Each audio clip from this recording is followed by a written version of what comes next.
Bonjour à tous, aujourd'hui on va parler de ce produit que peut-être vous connaissez, peut-être pas. C'est un produit de la marque Natura Siberica d'origine normalement russe, si je ne me trompe pas. C'est un produit qui s'appelle Frozen Flowers, donc crème raffermissante pour le corps. J'espère que vous m'entendez bien parce que je suis un petit peu loin de mon appareil photo. Pour dire ce qu'il y a de ce produit, j'avais déjà parlé de ce tube qui n'est pas très pratique mais qui est assez doux et confortable. Le produit, j'ai bien aimé. Je ne suis pas très déçue par rapport aux ingrédients qu'il peut contenir. Donc on va en parler, je vais vous dire tout de suite ce qu'il en est. Je laisse ces deux boîtes, comme ça vous fait penser à ce produit. Concernant les ingrédients, il y en a 31. Le premier, en premier lieu, c'est toujours de l'eau, donc l'aqua. Ensuite, c'est isopropyl palmitate. Bon, après, je pense de faire des vidéos un tout petit peu plus cool, hein, de ne pas parler trop de tous ces ingrédients, mais vous raccourcir vraiment les produits, enfin les explications. Donc, isopropyl palmitate, d'origine végétale, synthétique et animale. Il est agent antistatique. C'est un produit liant, émollient, agent d'entretien de la peau. Il est solvant aussi, peut entrer dans la composition des parfums, non soumis à restrictions ou conditions d'emploi. Faites attention, je vous en ai parlé qu'il y a au moins les 4 premiers qui soient bons.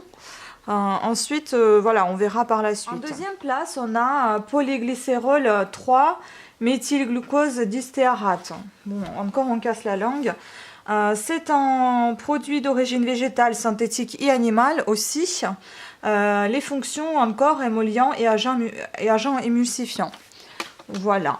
En quatrième place, on a panthénol. C'est un actif cosmétique correctement appelé dexpanthénol.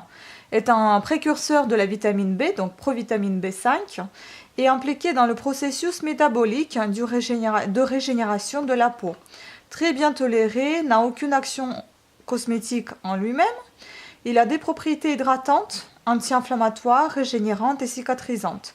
Le panthénol renforce également le film hydrolipidique, améliore l'élasticité de la peau et favorise le renouvellement cellulaire en cas de blessure. Voilà pourquoi il est également utilisé en cas de blessure ou de coup de soleil. Hydrate et lisse les cheveux si c'est un produit pour les cheveux. En cinquième place, on retrouve glycérine, cétéaryl alcool. Donc, usage dans le traitement, le contrôle, la prévention et l'amélioration des maladies, affections et symptômes suivants. J'ai trouvé cette information pour les produits médicaux, donc c'est-à-dire tout ce qui est pharmacie. Donc bon, peut-être que ça n'ira pas tout à fait avec ça, mais il y a des choses qui peuvent aller avec la crème pour le corps. Donc notamment la peau sèche ou scameuse. Augmentation de la pression oculaire, non. La constipation occasionnelle, je crois pas non plus. Lubrifie et humidifie les surfaces de la peau. Encore une fois, peau sèche, on en a déjà parlé. Brûlure de la peau, de la radiothérapie. Les effets secondaires dans les médicaments, comme la diarrhée, les crampes abdominaux, etc. Mais bon, comme c'est pas un médicament et on ne le consomme pas, tout va bien. En sixième place, on retrouve galactorabinane. D'origine végétale, ses fonctions sont agent filmogène, peut entrer dans la composition des parfums, non soumise à restrictions ou conditions d'emploi. Jusqu'ici, pour le moment, je ne vois rien de méchant, à part peut-être un moment où il y avait un produit, enfin panthénol qui ne servait pas à grand chose, mais en même temps il ne faisait rien de mal non plus. Mais pour tout le reste, c'est en général des produits d'origine végétale, animale ou bien synthétique. Bon, il y a un peu de tout, c'est sûr, mais je vois pour le moment rien de dangereux. En septième place, on retrouve tocophéryl acétate, ou appelé aussi, c'est la vitamine E qui peut être appelée comme ça. C'est un ingrédient antioxydant de référence qui protège la peau des phénomènes oxydatifs. Il améliore la fonction de barrière de la peau, lutte contre les manifestations inflammatoires, lutte contre le stress oxydatif des cellules. Son dérivé acétate le rend particulièrement actif sur la peau, contrairement à son équivalent tocophérol. indiqué pour les peaux fatiguées et dévitalisées. Il a des bénéfices sur l'élasticité de la peau et la protège notamment des dégâts dus au rayonnement solaire. C'est déjà un deuxième produit, un deuxième ingrédient qui protège du soleil et puis en plus qui rend la peau élastique et hydratante. Bon, pour le moment, ça tient ses promesses. Ensuite, en 8e place, on retrouve sodium carbomère d'origine synthétique. Ses fonctions sont stabilisateur d'émulsion, agent filmogène, gélifiant, agent de contrôle de la viscosité, non soumise à restriction de conditions ou conditions d'emploi. Bon, la viscosité, ça en fait un peu peur toujours parce que j'ai l'impression que ça peut être un produit très gluant ou très épais qui ne pourra peut-être pas trop bien s'étaler sur la peau, mais ce n'est pas le cas de ce produit-là, donc tout va bien. En 9e place, on retrouve des déhydroacétique acide. D'origine synthétique, ses fonctions sont, c'est un conservateur. En 10e place, c'est un benzyl alcool, autrement appelé Cosgar, c'est ce que j'avais acheté pour... c'est un conservateur en fait, c'est pour mes produits de beauté de chez Aromazone. Je fais des petites recettes naturelles avec justement Cosgar, un conservateur qui est malheureusement allergène. Je ne le savais pas, mais bon, je n'ai pas fait d'allergie, tout va bien. Peut être d'origine naturelle, végétale. Il est naturellement présent dans plusieurs plantes et donc dans les huiles essentielles, par exemple de cannelle, de jasmin, d'ylang-ylang, ou synthétique.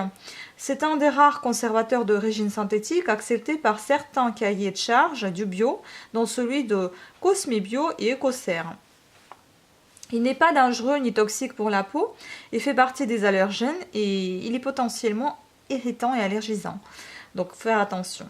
Sa présence doit obligatoirement être mentionnée sur la liste INSI de votre produit s'il dépasse un certain seuil, de préférence à éviter.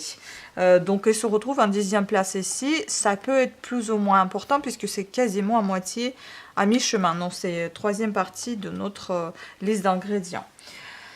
À la 11e place, on retrouve sodium ascorbyl phosphate. C'est d'origine végétale et synthétique et pour la fonction antioxydant. Donc à la 12e place, on retrouve Alaria esculenta extract. Donc autrement dit, c'est une algue brune, riche en acides gras essentiels, oméga 3, 6 et 9, et un stérol, reconnu pour stimuler la synthèse d'acide hyaluronique et d'élastane. Pour agir dans les processus de prévention de la dégradation et de collagène. Donc il a quand même des bons effets cette algue. Pour redonner à la peau sa souplesse également. Donc on a encore ce côté souplesse, élasticité. À la 13e place, on retrouve, là maintenant on va retrouver quasiment que des produits d'origine naturelle, végétale. Voilà, ça fait plaisir. Donc 13e place, on retrouve Rhodiola rosea root extract, autrement dit rhodiol. Elle stimule les fonctions cognitives en situation de stress et de fatigue, atténue l'anxiété et la dépression, améliore la performance physique. Bon, tout ça, je suppose que ça ira plus pour une infusion ou des compléments alimentaires. En tout cas, je pense que pour une crème, ça peut être manière d'appliquer, voilà, stress, ça peut peut-être vous apaiser un petit peu cette crème. Fatigue peut-être donner un coup de boost à votre corps, enfin voilà, votre peau. En 14e place, on retrouve Juniperus siberica needle extract. Donc à chaque fois, c'est des noms latins ou bien anglais. Donc extract d'aiguille de genévrier de Sibérie. Il soigne l'arthrite, la goutte et toutes les maladies rhumatismales. Donc encore une fois, ça peut être plutôt pour une infusion, pour un médicament ou un complément alimentaire. Il est tonique et beaucoup de bienfaits en médecine. Bon, voilà. Il y a des produits qu'on ne retrouve pas malheureusement juste comme ça, j'en ai trouvé que pour la médecine. En 15e place, on retrouve Pinus pumila needle extract, donc c'est un extrait d'écorce de pin. C'est un antioxydant naturel, un anti-inflammatoire, fait des merveilles pour la peau, lutte contre vieillissement, contre psoriasis et la peau sèche. Nickel! Ensuite, en 16e place, on retrouve Cetraria nivalis extract. D'origine végétale, ses fonctions sont conditionneur capillaire, humectant, agent d'entretien de la peau, non soumise à restriction ou conditions d'emploi. Capillaire, je ne vois pas ce qu'il fait dedans, mais bon. En 17e place, on retrouve Sorbus siberica extract. Encore une plante, extrait de fruits de Sorbus de Sibérie, autrement appelé sorbier ou alisier. En 18e place, on retrouve Angelica Archangelica Root Water, donc eau de racine d'angélique officinale. Agent d'entretien de la peau, donc il maintient la peau en bon état.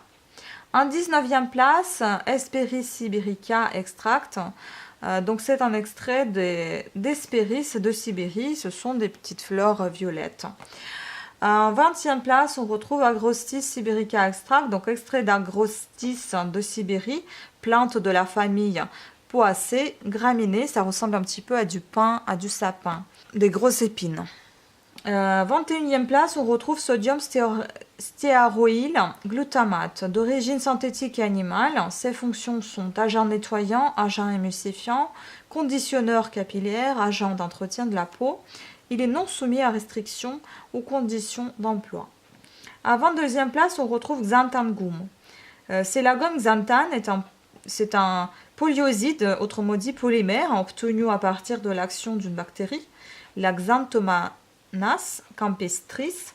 Elle est soluble à froid et utilisée comme additif alimentaire sous le code E415 pour ses propriétés épaississantes et gélifiantes afin de modifier la consistance des aliments.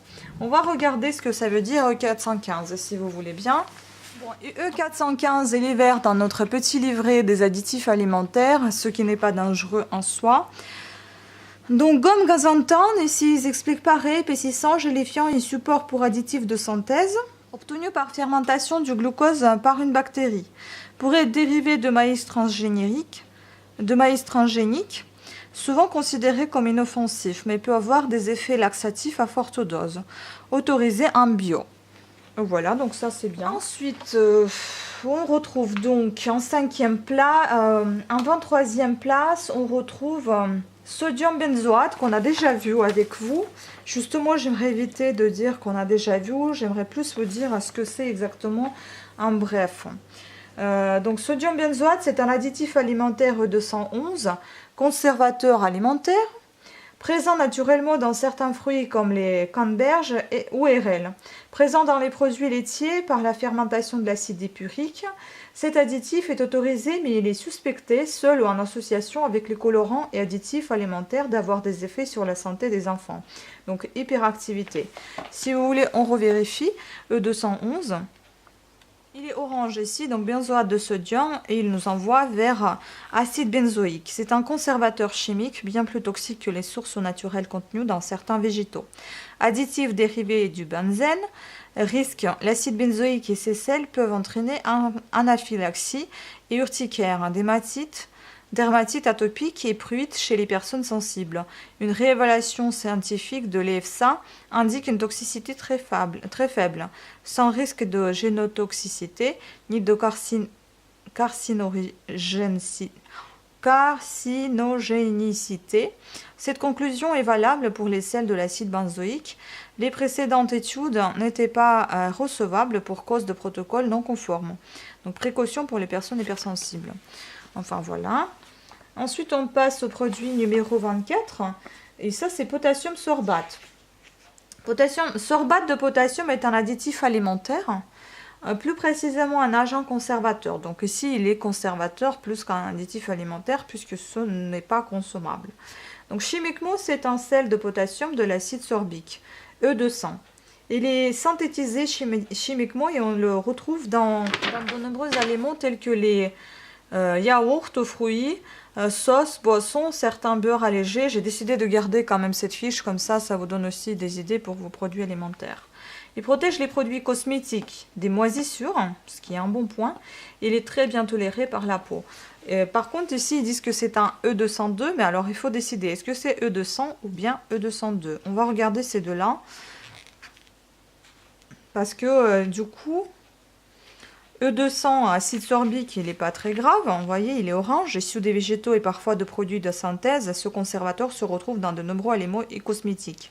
En général, l'acide sorbique est sans danger et très peu d'allergies sont rapportées. Il faut juste être vigilant dans les associations avec les nitrites et des sulfites.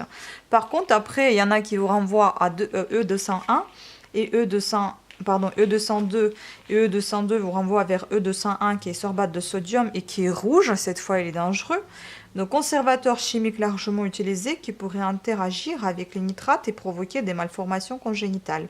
Autres risques, asthme, urticaire, rhinite et troubles digestifs. Bravo, hein. Mais bon, sachant que ce produit est en place 25-24, j'ai envie de dire que c'est pas bien grave, mais quand même. À la place 25, on retrouve le citrique acide qu'on avait également vu déjà précédemment. Donc c'est une fonction, il a une fonction hydratante, astringente, réserve les pores, kératolytique, élimination des cellules mortes de la peau et c'est un régulateur de pH. Ensuite, en place 26, on retrouve du parfum. Parfum, c'est de la fragrance, tout simplement, on avait déjà vu. En 27e, on retrouve Exil Cinnamal.